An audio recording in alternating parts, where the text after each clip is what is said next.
So I'm at Zoe's tonight getting ready to go for a tomato dinner with Michael Shop's Wine out of Charlottesville, and I'm pretty excited. We're gonna have a great time. It's a three-course meal, all paired with his wines. He's here to explain all of them, and I'll let you guys know how it goes. The tomatoes that we had for this dinner were provided by Village Garden Heirloom Tomatoes, which is a small family farm in Hanover County, Virginia. They had amazing tomatoes, which you can see, and we started out the evening with a reception that had some king oysters with tomato water, which you can see here. We also had tomato caprese and pimento stuffed cherry tomatoes.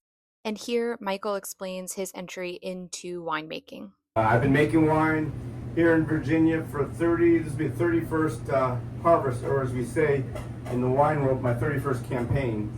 It truly is a campaign. It starts in the spring, and it's actually, we just started picking this week, so the Virginia harvest is on, and I started winemaking actually in France. I have a winery in France as well. I leave next week for the harvest over there, and we make wines in Burgundy. But I arrived in Virginia. There were 43 wineries in 1995 when I came here. Everyone told me I was crazy to go to Virginia after working in France. And I said, I really think there's a lot of potential. It's up and coming, reminds me a lot of the European style winemaking. And here we are in 2025 with over 300 wineries. So my hunch kind of paid off. I currently have a diploma from the Ministry of Agriculture in France in viticulture and enology. Our first course was a tomato-cured scallop and lobster mosaic paired with the 2022 Viognier, and it was all delicious. We're going to have some Cabernet Franc now, which is really, I call the kind of the workhorse grape of Virginia. This is our, when I came to Virginia in '95, this was the grape, and it still is the grape as far as I'm concerned in terms of consistency, quality, something that grows everywhere in Virginia well. Obviously, we've learned a lot about how to make a good Cabernet Franc. It's a great, a varietal that we can do in a lot of different styles. And when it's done right in Virginia, I think it's as good as any Cabernet Franc in the world. This is the 2022 vintage from our, majority of it's from our property at the Honolulu Vineyard outside of Gordonsville. We also blend in a little bit of our Cabernet Franc from the Shenandoah Vineyards.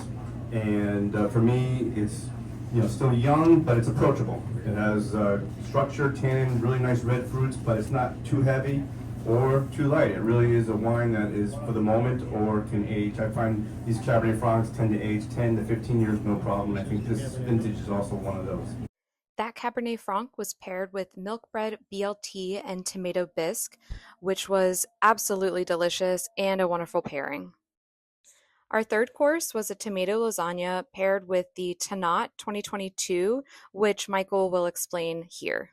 It's a big tannic grape variety, but here in Virginia we can ripen it without so much acidity, but still have that really dark tannic fruit that is a wine. This is a wine that needs a lot of aging. Tannat, Petit Verdot, Petit Manseng, and Viognier are grapes that I really pride myself that they're grapes I can work with every year regarding the season, where say Chardonnay or Pinot Noir that I grow in Burgundy does not do it as well and is not as consistent here in Virginia. So Tannat is really something that is catching on. It's probably our biggest, most extracted red wine that we make in Virginia.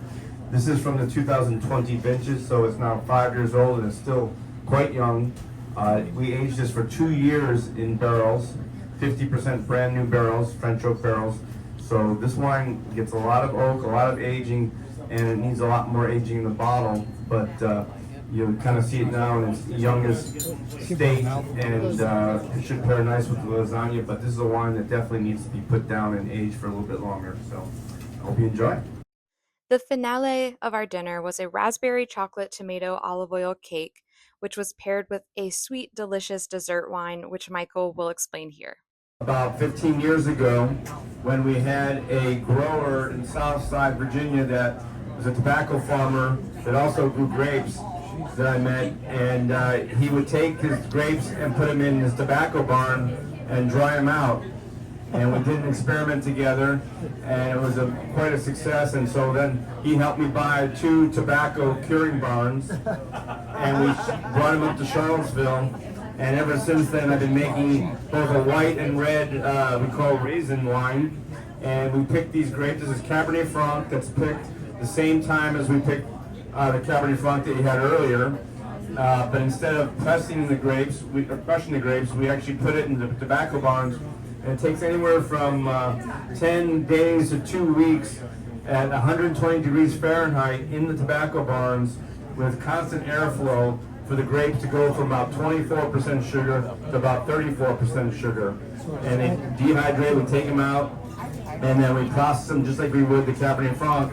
But there's so much sugar that this sugar cannot be fermented out with yeast. Eventually the yeast will die off because there's so much alcohol and there's still a lot of residual sugar. So this is a natural kind of late harvest style wine via tobacco barns. See these barns today where we put the grapes, you can still smell the tobacco in the barns. And so I think a little bit of that nuanced flavor comes out in the wine when you taste this wine. But it's very concentrated Cabernet Franc with some residual sugar. This one has about 5 or 6% natural sugar left in the wine.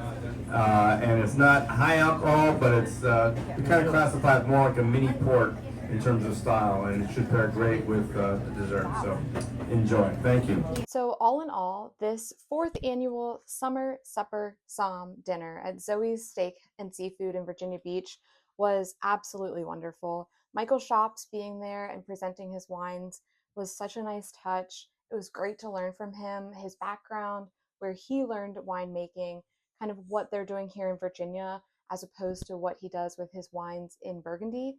And then getting to talk with Village Garden.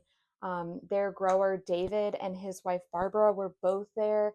David gave a lot of information about tomatoes. I couldn't put all of it in the video. It would just get a little bit long, but he gave us some great history, why heirloom tomatoes are so important.